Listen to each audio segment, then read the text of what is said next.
Ubuntu. Ubuntu is the Linux distro most people try first, and for good reason.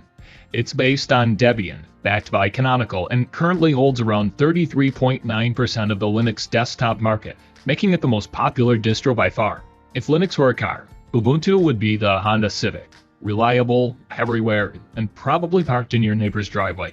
It ships with the GNOME desktop by default, runs Wayland, and has increasingly smooth NVIDIA support, so gaming and graphical apps don't feel like punishment. Out of the box, Ubuntu just works, which is why beginners, developers, and general users flock to it. Debian. Debian is Ubuntu's parent and the distro that made Linux feel serious. Since 1993, it's been famous for being ultra-stable. Back then, Linux was mostly for hackers and hobbyists, but Debian quietly proved you could run a system reliably for years without crashes. It powers everything from servers and stock exchanges to particle accelerators, the kind of places where a mistake could cost millions or make scientists cry. Debian uses .deb packages and a rigorous testing cycle, so updates are slow but rock solid. You get 5+ years of support. Security survived that era and still thrives today. Perfect for servers, production machines, or anyone who values reliability over bells and whistles.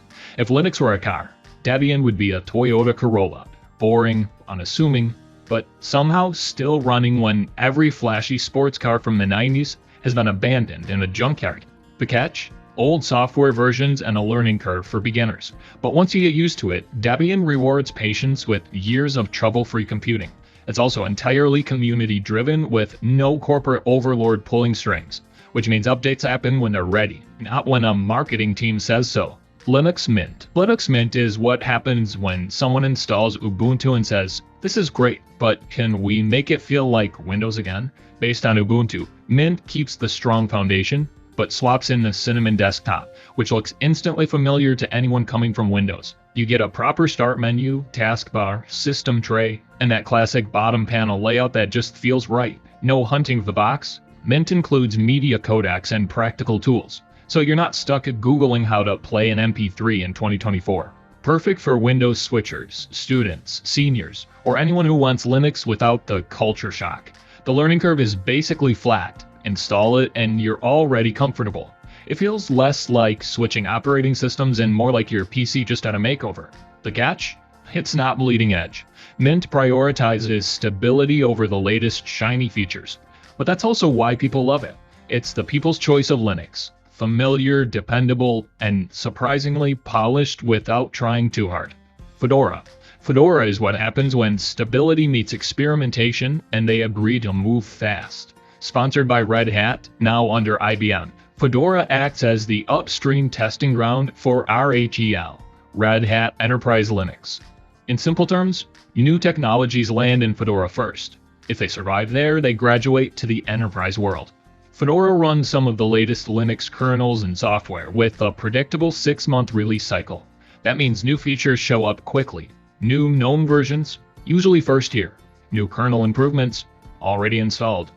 If you like living slightly ahead of the curve without going full chaos mode, Fedora is your playground. Security is serious too.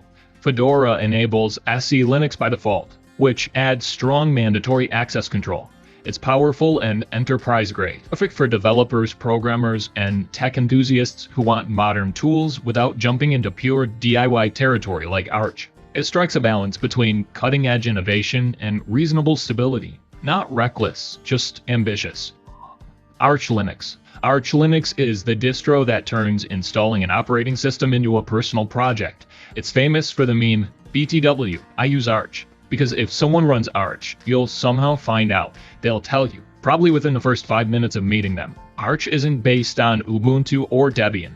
It stands on its own and follows a rolling release model, meaning you always get the latest packages without waiting for big version jumps. New kernel? It's coming. Updated desktop environment? Already there. Instead of preloading everything, Arch gives you a minimal base system and lets you build it exactly how you want. Desktop environments, drivers, services, you choose all of it. Nothing extra, nothing hidden. The installation process is basically a rite of passage. You boot into a terminal, partition drives manually, configure your bootloader, and pray you didn't typo a critical command. It can take hours the first time, but finishing it feels like earning a black belt in Linux. Perfect for advanced users, Linux enthusiasts, and customization addicts who want total control. Kali Linux. Kali Linux is the distro that instantly makes people think you're about to hack into the Pentagon. In reality, it's a professional cybersecurity platform based on Debian, built specifically for penetration testing and security research.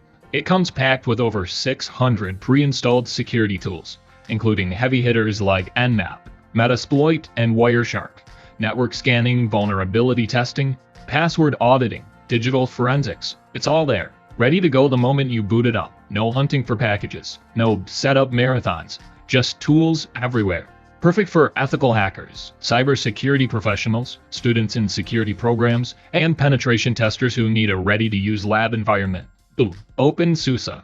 OpenSUSE is one of those distros that doesn't scream for attention, but quietly flexes serious engineering. Backed by SUSE, a major enterprise Linux company, it blends community freedom with corporate-level polish.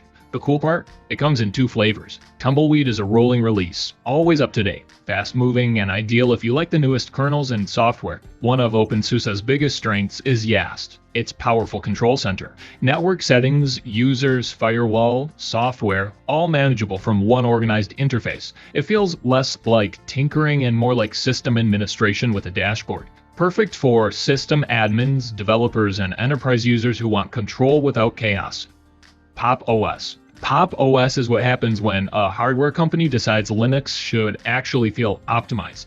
Built by System76, a US-based computer manufacturer, Pop! OS is based on Ubuntu, but tuned for performance, especially on modern hardware. It's not just a reskin, it's engineered with purpose. Right out of the box, it offers automatic GPU driver support, including separate NVIDIA and AMD builds. No hunting for drivers. No black screens after install. For gamers, that alone feels like a miracle. Performance tweaks and clean system defaults make it one of the smoothest Linux experiences for gaming today. Manjaro. Manjaro takes the power of Arch Linux and makes it approachable.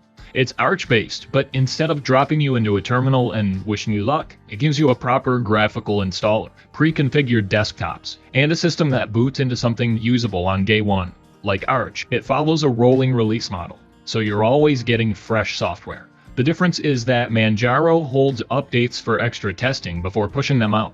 NX Linux. NX Linux is proof that you don't need flashy branding to win people over. Based on Debian stable, it blends rock-solid reliability with surprising efficiency. On idle, it can use around 700 megabytes of RAM with the XFCE desktop, which means even that old laptop collecting dust in your closet suddenly has a second life. Despite not being a household name, NX Linux often sits near the top of distro watch rankings, quietly outperforming bigger, louder distros.